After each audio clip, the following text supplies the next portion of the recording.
Assalamualaikum warahmatullahi wabarakatuh.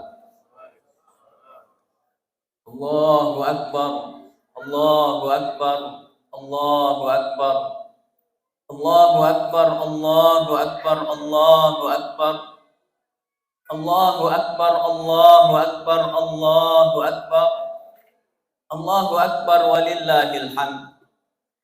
Innal hamdalillah nahmaduhu wa nasta'inuhu wa nastahdihi wa nastaghfiruhu wa natubu ilaih wa na'udzu billahi min syururi anfusina wa sayyiati a'malina may yahdihillahu fala mudhillalah wa may yudlilhu fala hadiyalah. Asyhadu an la ilaha illallah wahdahu la syarikalah wa asyhadu anna Muhammadan abduhu wa rasuluhu la nabiyya ba'dah. Arsalahullahu bil huda wa dinil haqq liyudhhirahu 'ala ad-dini kullih wa kafa billahi syahida. Fa addal amanah wa ballaghar risalah wa nasahal ummah wa jahada fillahi haqqa jihadihi hatta atahul yaqin wa taraka ummatahu 'ala mahajjatin bayda lailuha kanahariha la yazigu anha illa halik. Allahumma salli wa sallim ala hadzal nabiyil karim wa ala alihi wa sahbihi wa man da'a bi da'watihi wa sara ala nahjihi wa jahada fi sabilihi ila yaumiddin. Amma ba'd, fa ya ibadallah, usikum wa nafsi bi taqwallahi faqad fazal muttaqun. Wa qala ta'ala ya ayyuhalladzina amanu taqullaha haqqa tuqatih wala tamutunna illa wa antum muslimun. Ma'syiral muslimin, jamaah Idul Adha yang muliakan Allah Subhanahu wa taala. Marilah kita bersyukur kepada Allah karena Allah telah menghimpun kita di majelis yang sangat mulia, di hari yang sangat mulia, hari yang merupakan penutup dari rangkaian hari-hari yang sangat mulia di mata Allah Subhanahu wa taala. Mudah-mudahan berbagai kemuliaan ini mengantarkan kita menjadi pribadi-pribadi yang mulia di mata Allah Subhanahu wa taala. Salawat dan salam tidak lupa kita haturkan kepada suri tauladan kita, baginda Rasulullah Muhammad sallallahu alaihi wasallam, pada keluarga, kepada para sahabat. Mudah-mudahan kita semua diberikan pertolongan oleh Allah untuk mampu menghidupkan sunnah-sunnah beliau hingga akhir hayat kita, dan kita kelak termasuk umat beliau yang berbahagia meraih syafaat beliau kelak di hari kiamat. Amin ya rabbal alamin.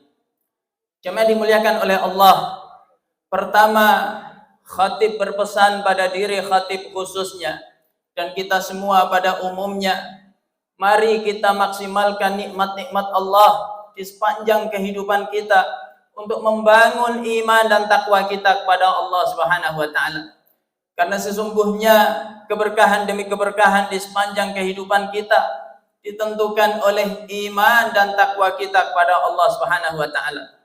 Allah ingatkan kita semuanya di surat Al-A'raf ayat yang ke-96, walau anna ahlal qura amanu wattaqau lafatahna alaihim barakatin minas sama'i wal ard walakin kadzabu fa akhadnahum bima kanu yaksibun.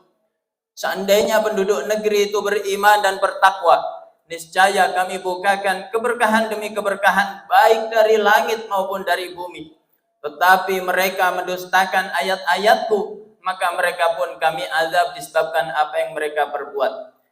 Jemaah dimuliakan oleh Allah, momentum Idul Adha seperti yang kita rasakan hari ini selalu mengingatkan kita kepada sosok manusia yang sangat mulia, seorang nabi, seorang rasul, ulul azmi, bahkan dijuluki Khalilullah, kekasih Allah Subhanahu wa taala. Dialah Nabiullah Ibrahim alaihissalam, manusia yang dipuji oleh Allah berulang kali dalam Al-Quran. Inna Ibrahim kana ummatan qanitan lillahi hanifa walam yaku minal musyrikin syakiran li an'umi ijtabahu wa hadahu ila siratim mustaqim. Allah memuji Nabi Ibrahim sebagai ummah, ai imaman yuqtada bih, pemimpin yang diikuti. Dengan kesendiriannya Allah menyebutnya umat. Apa sebabnya? Li'annahu yu'allimun nas al khair wal ilm. Karena Nabi Ibrahim mengajarkan kepada manusia kebaikan-kebaikan dan juga ilmu. Allah juga menyebutnya qanit, ay asyaddat ta'ah, manusia yang sangat taat kepada Allah. Allah menyebutnya hanif, ay ma'ilan ila dinil qayyim, manusia yang cenderung terhadap agama yang lurus, yang meninggalkan syirik kepada Allah dan menggantinya dengan tauhid kepada Allah Subhanahu wa taala. Allah juga memujinya sebagai syakir, manusia yang bersyukur kepada Allah Subhanahu wa taala. Demikian pula Allah memuji Nabi Ibrahim alaihi salam dengan uswatun hasanah. Qad kanat lakum uswatun hasanatun fi Ibrahim walladzina ma'ah. Sungguh telah ada keteladanan yang baik pada diri Ibrahim dan keluarganya. Bahkan Allah perintahkan Rasulullah Muhammad sallallahu alaihi wasallam untuk mengikuti millahnya Ibrahim alaihi salam. Tsumma auhayna ilaika anittabi' millata Ibrahim hanifa wa ma kana minal musyrikin. Kemudian kami wahyukan kepadamu wahai Muhammad agar mengikuti millahnya Ibrahim alaihi salam. Sungguh dia tidaklah termasuk orang-orang musyrik. Jamaah yang dimuliakan oleh Allah, apa rahasia keteladanan Ibrahim dan keluarganya sehingga begitu mulia di mata Allah Subhanahu wa taala? Keteladanan pertama adalah keteladanan tentang taatullah, ketaatan kepada Allah secara totalitas. Nabi Ibrahim alaihissalam adalah manusia yang taat secara totalitas kepada Allah. Allah menguji Nabi Ibrahim dengan ujian-ujian yang berat. Wa idz ibtala Ibrahim rabbuhu bikalimatin fa'atammahun. Ingatlah ketika Allah menguji Ibrahim dengan beberapa kalimat. Fa'atammahun ay qama bihinna jami'ah. Maka Ibrahim mentaati seluruh perintah-perintah Allah yang berat tadi. Allah menguji Ibrahim dengan kepedihan-kepedihan, baik kepedihan yang sifatnya fisik maupun kepedihan yang sifatnya batin.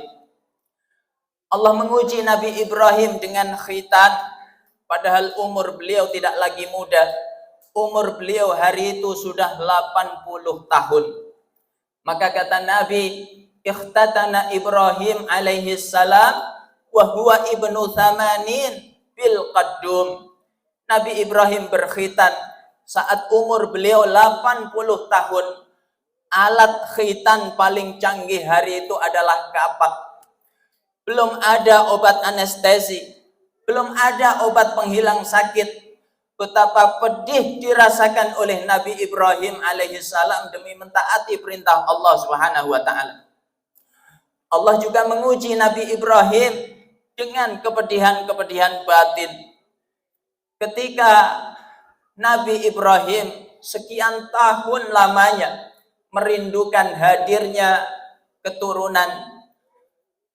Beliau berumah tangga dengan Sarah bertahun-tahun, Allah tidak berikan keturunan. Maka Sarah merasa kasihan.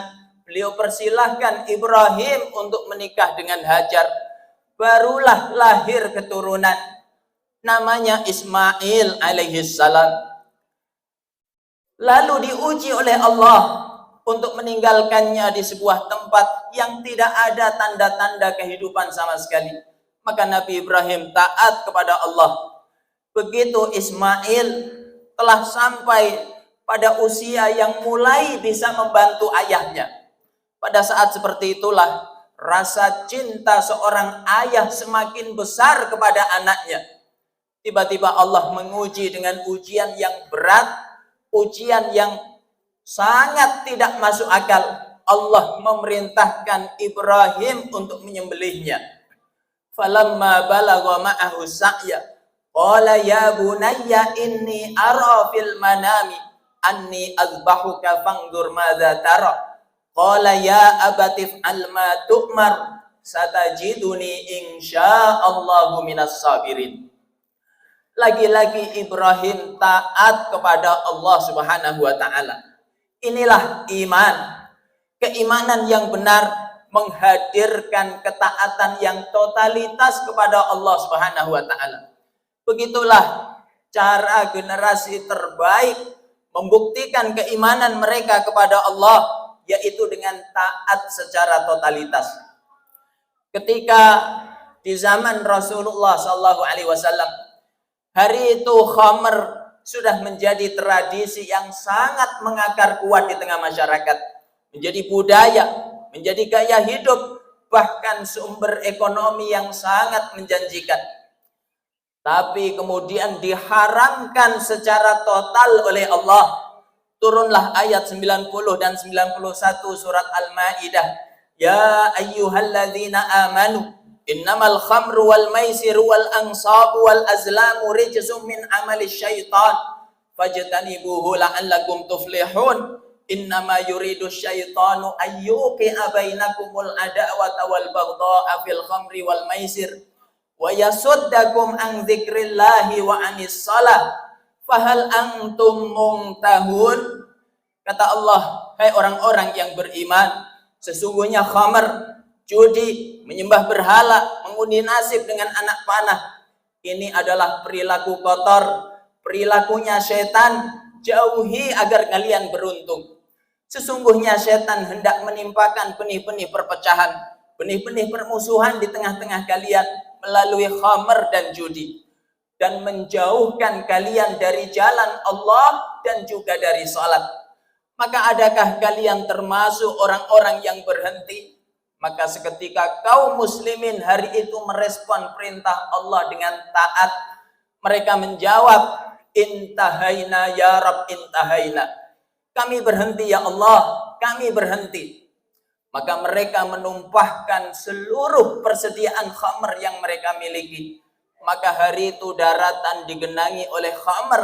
Saking cepatnya mereka merespon perintah Allah Subhanahu wa taala. Para sahabiyat, ketika turun ayat 59 surat Al-Ahzab, ya ayyuhan nabi qul li azwajika wa banatika wa nisa'il mu'minina yudnina 'alaihinna min jalabibihin. Wahai Nabi, katakan kepada istri-istri kamu, anak-anak perempuan kamu, dan seluruh wanita mukminah untuk menutupkan pakaian mereka ke seluruh tubuh mereka. Maka bagaimana respon sahabiat saat itu? Seketika mereka menyambar kain-kain terdekatnya demi mentaati perintah Allah Subhanahu wa taala. Bahkan ketaatan mereka hari itu tidak hanya menyangkut masalah fisik, tapi urusan batin, urusan perasaan, taat kepada Allah Subhanahu wa taala. Rasulullah menjodohkan Zainab binti Jahsh, wanita yang berparas cantik jelita, bernasab mulia, dijodohkan kepada Zaid bin Harithah, laki-laki yang dulunya adalah seorang budak, dimerdekakan oleh Nabi menjadi anak angkatnya Nabi. Maka awalnya Zainab menolak. Kata Zainab, ya Rasulullah, ana khairun minhu hasaba. Ya Rasul, aku jauh lebih mulia nasabnya. Maka turunlah ayat 36 surat Al-Ahzab, wa ma kana lil mu'minin wala mu'minatin idza qadallahu wa rasuluhu amran ayyakuna lahumul khiyaratu min amrihim wa may ya'sillaha wa rasulahu faqad dhalla dhalalan mubina.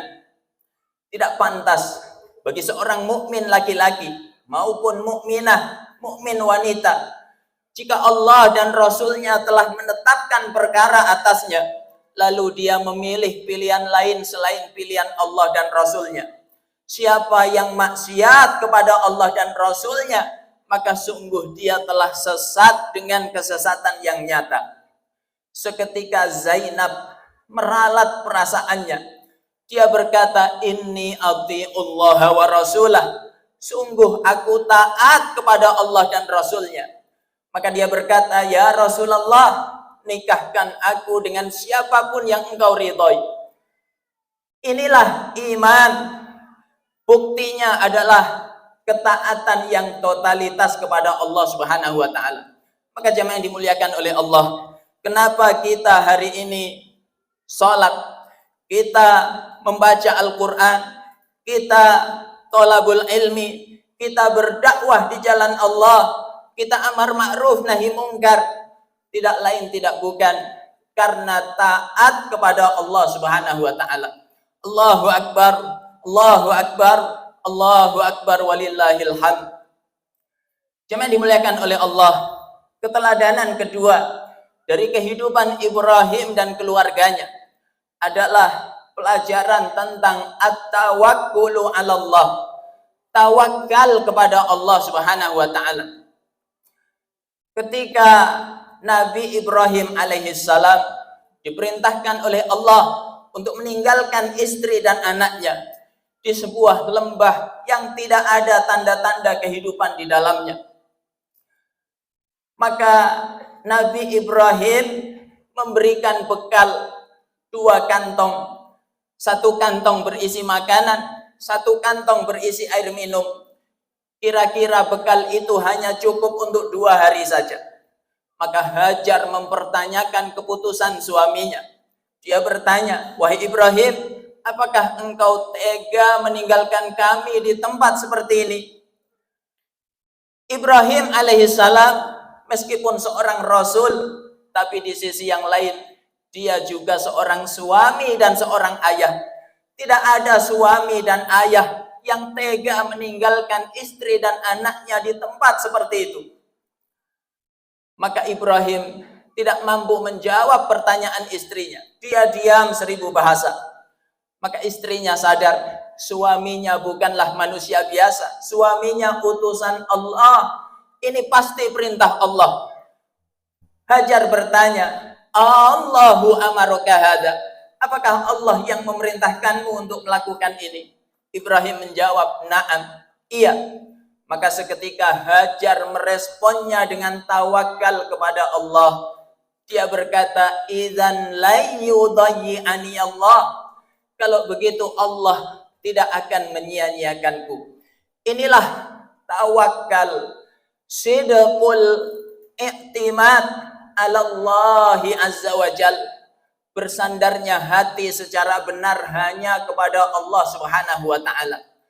Dan inilah perkara yang sangat agung di dalam agama yang dikatakan oleh Sa'id ibnu Jubair sebagai jima'ul iman, perkara yang menghimpun seluruh cabang keimanan.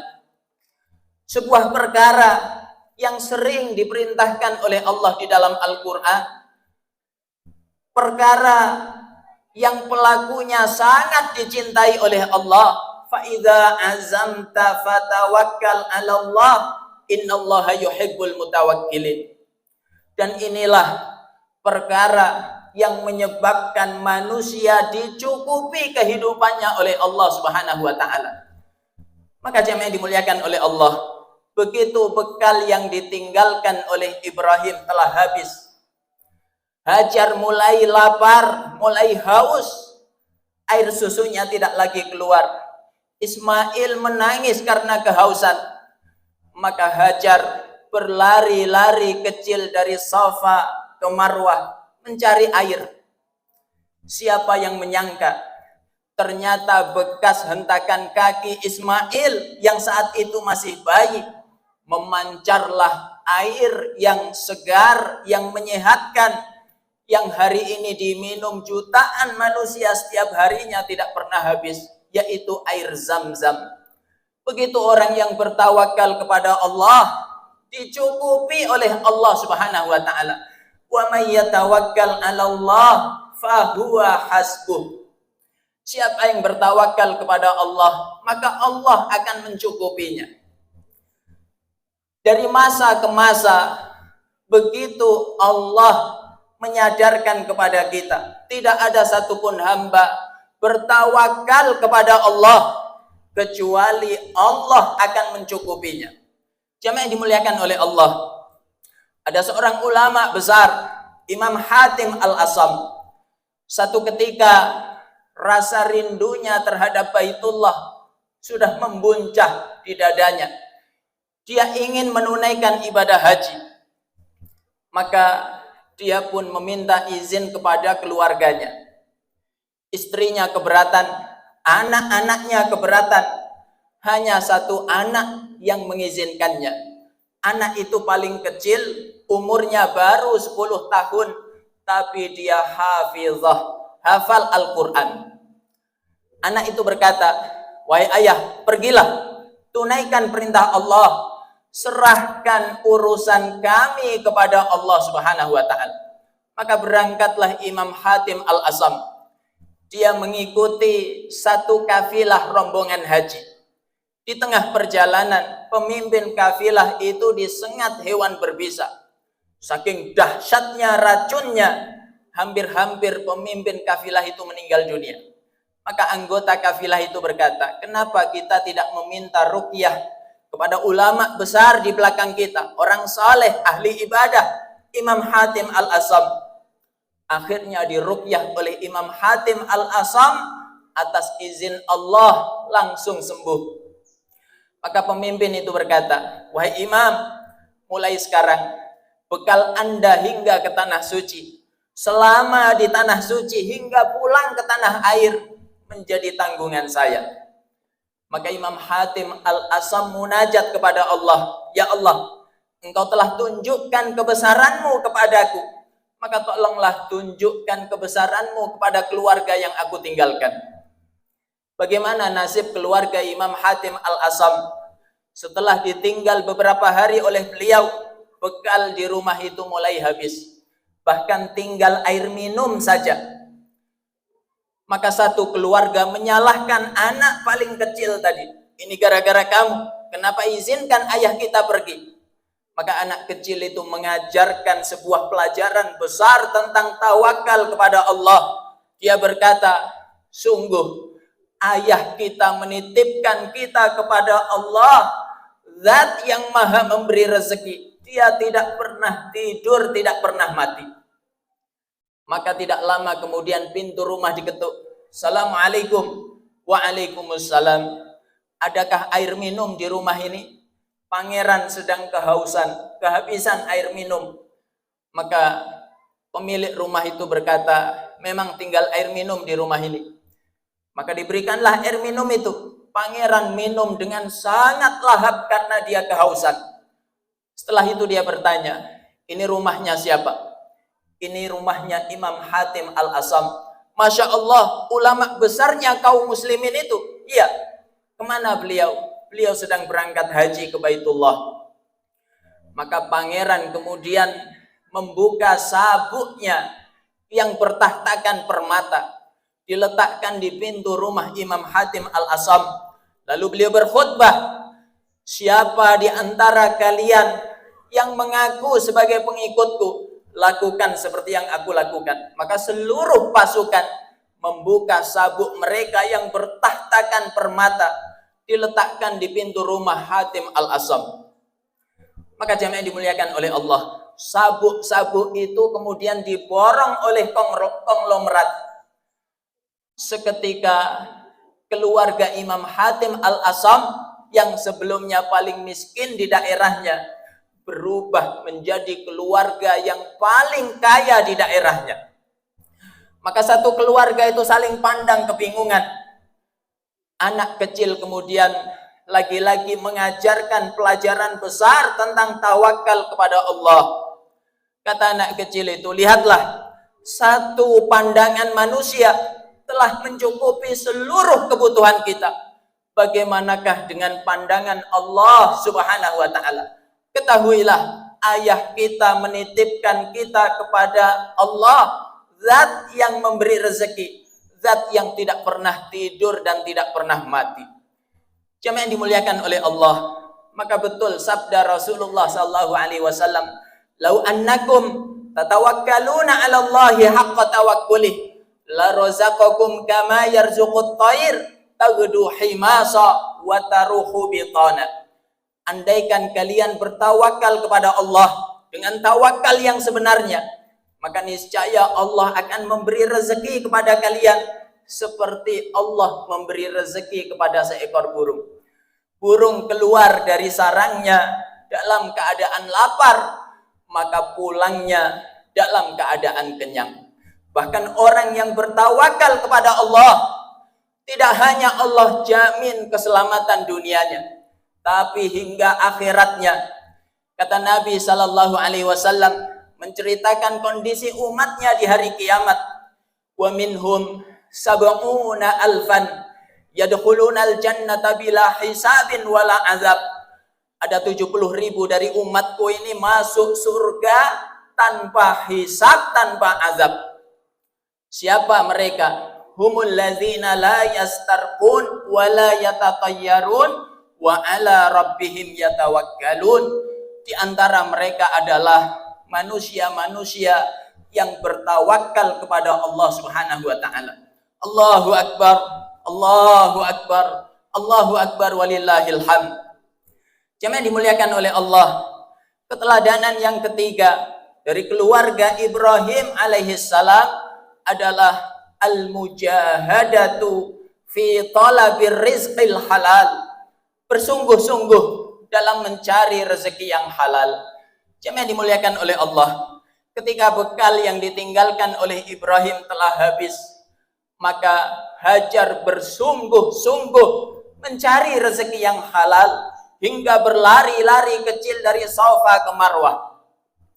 Maka ini pelajaran betapa mencari rezeki yang halal adalah perkara yang sangat penting dalam kehidupan kita. Jemaah dimuliakan oleh Allah. Rasulullah sallallahu alaihi wasallam tidaklah memerintahkan kita untuk berbanyak-banyak soal rezeki, karena rezeki manusia sudah ada yang mengaturnya.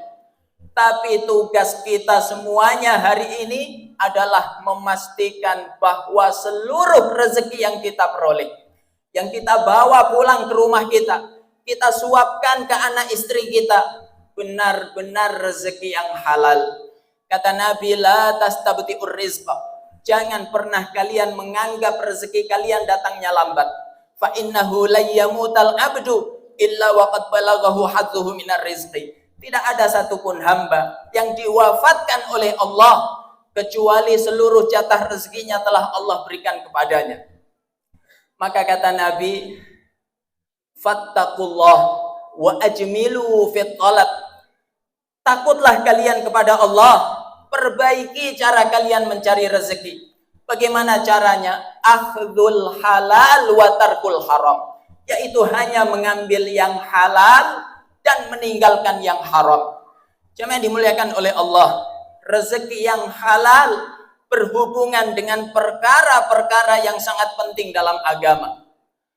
Orang yang rezekinya halal, maka dia akan diselamatkan oleh Allah dari perilakunya setan. Orang yang rezekinya halal akan mudah bersyukur kepada Allah. Orang yang rezekinya halal akan mudah beribadah kepada Allah, mudah untuk sholat berjamaah di masjid, mudah untuk menghadiri majelis ilmu, mudah untuk qiyamul lail, mudah untuk menghatamkan Al-Quran. Maka Allah Subhanahu wa ta'ala memberi isyarat, ya ayyuhar rusulu kulu minat tayyibati wa'malu salihah. Wahai para rasul, makan yang baik dan beramal salehlah. Kata Imam Ibnu Katsir, kenapa para nabi, para rasul diperintahkan makan yang baik dulu, baru diperintahkan beramal saleh? Kata beliau, karena manusia hanya akan mudah beramal saleh secara maksimal itu ketika rezeki yang mereka konsumsi halal.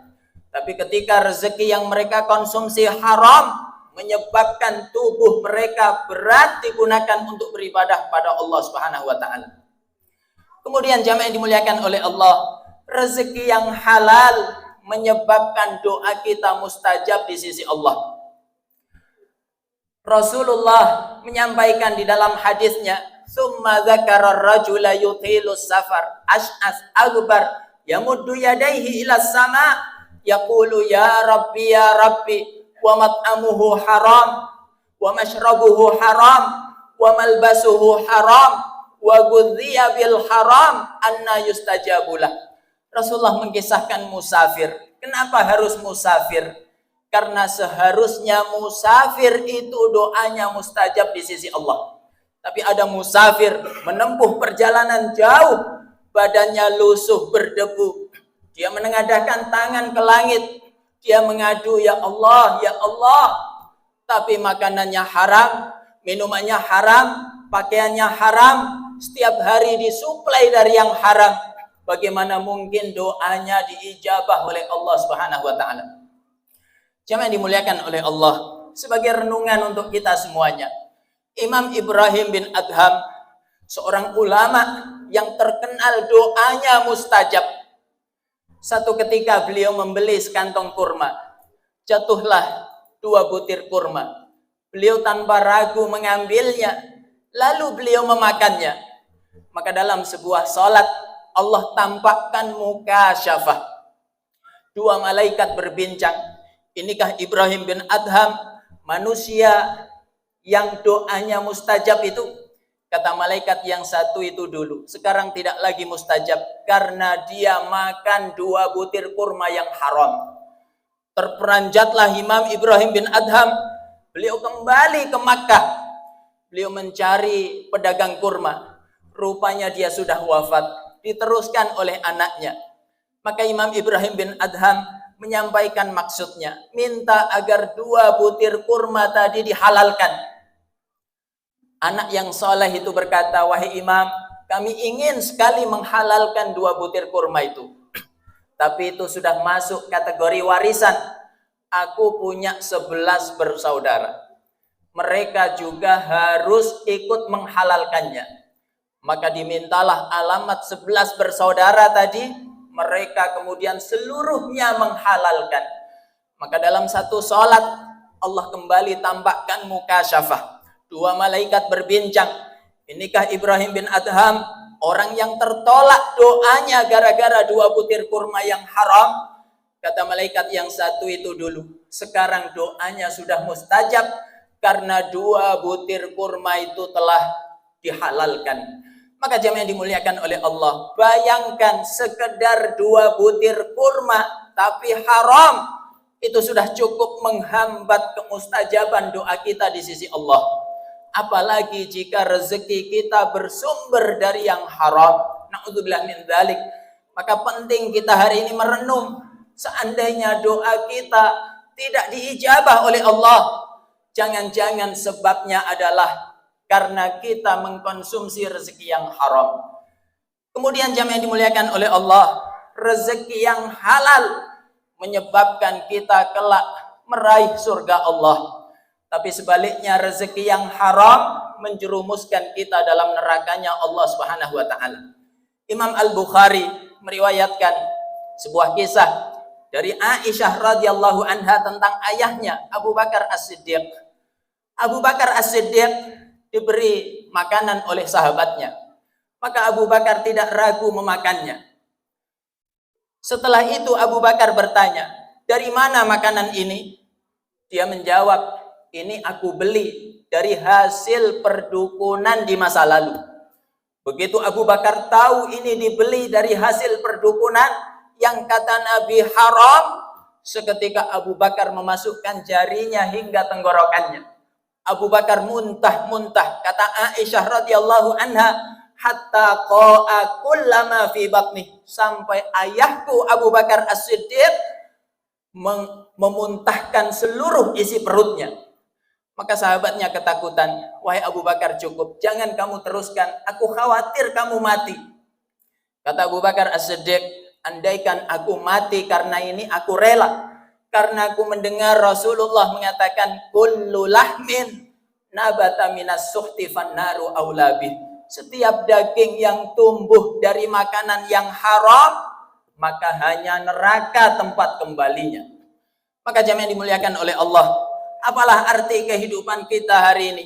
Meskipun rumah kita megah, kendaraan kita mewah, aset kita berlimpah, tapi kalau harus menjerumuskan keluarga kita ke dalam neraka gara-gara rezeki yang haram. Allahu Akbar, Allahu Akbar, Allahu Akbar walillahil hamd.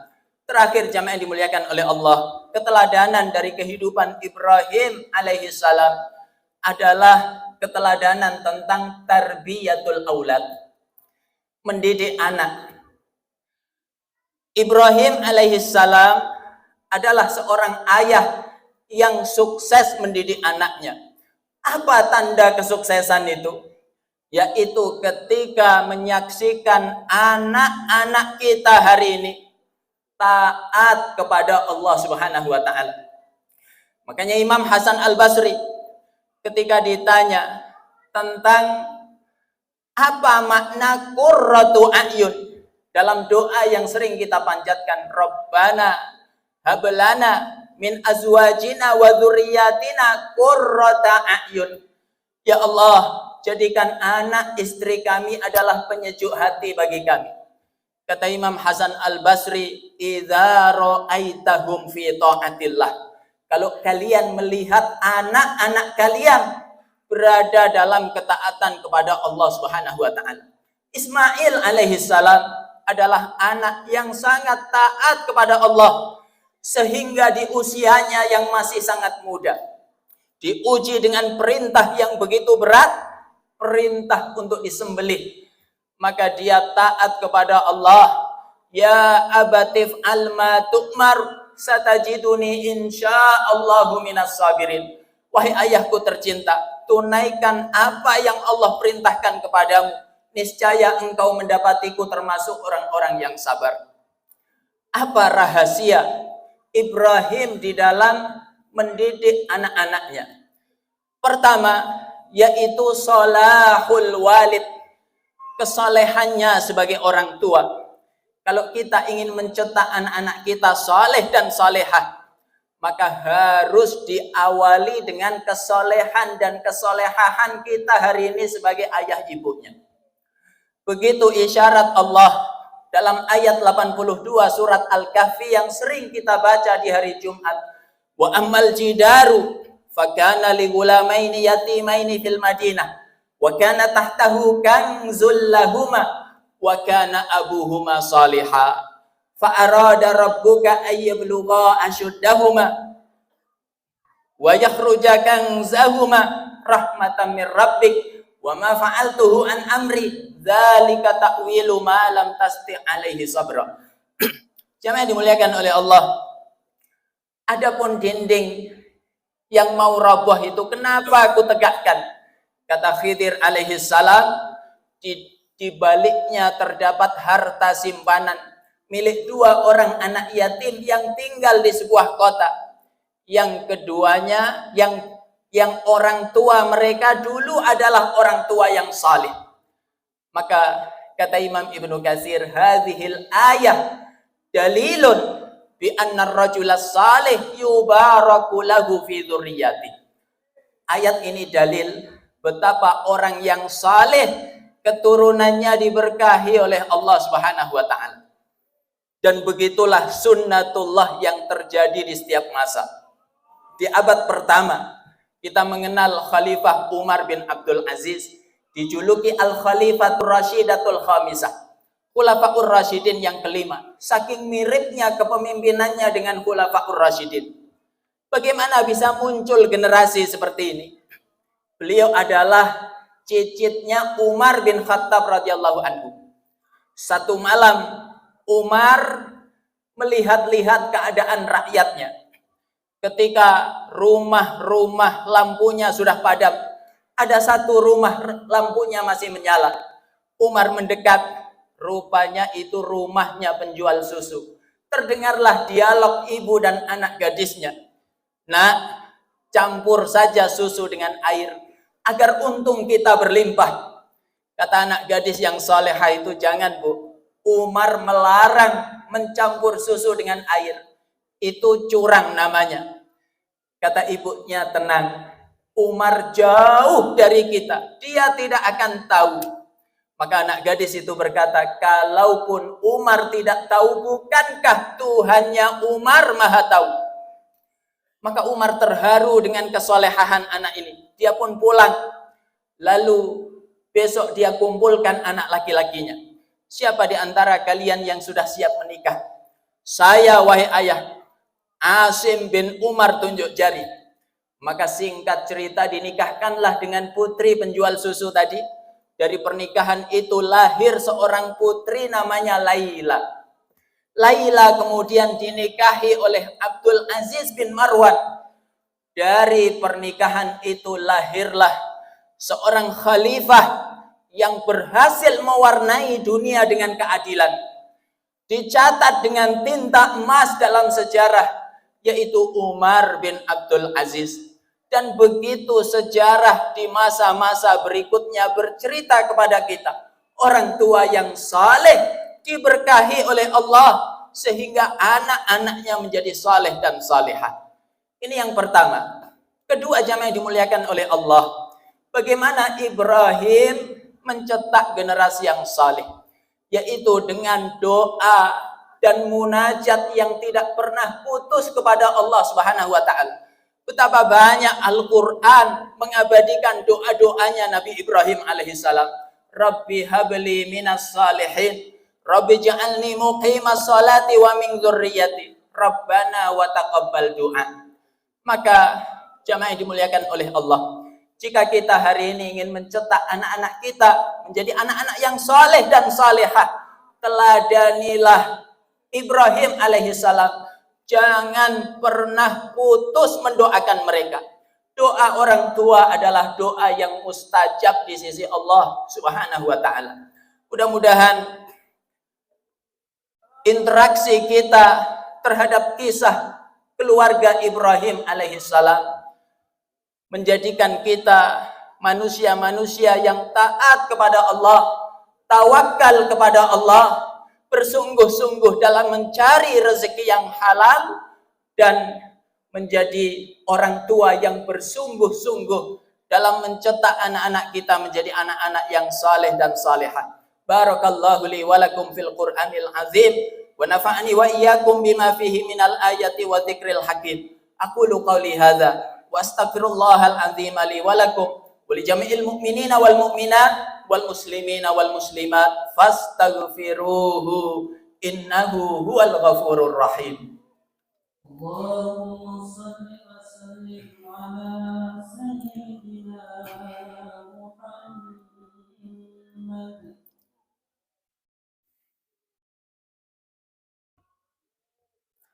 Allahu akbar, Allahu akbar, Allahu akbar. Allahu akbar, Allahu akbar, Allahu akbar. Allahu akbar, walillahil hamd. Alhamdulillahi wa kafa, wassalatu wassalamu ala nabiyina al-mustafa wa ala alihi wa sahbihi ahli sidqi wal wafa. Amma ba'd. Wa ya ibadallah, usikum wa nafsi bitaqwallah, faqad fazal muttaqun. Faqala ta'ala ya ayyuhalladzina amanu taqullaha haqqa tuqatih wala tamutunna illa wa antum muslimun.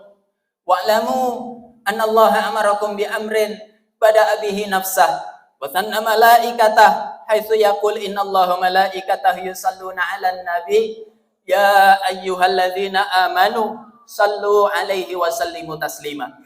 Allahumma salli ala Muhammad wa ala ali Muhammad kama sallaita ala Ibrahim wa ala ali Ibrahim wa barik ala Muhammad wa ala ali Muhammad kama barakta ala Ibrahim wa ala ali Ibrahim fil alamina innaka Hamidum Majid.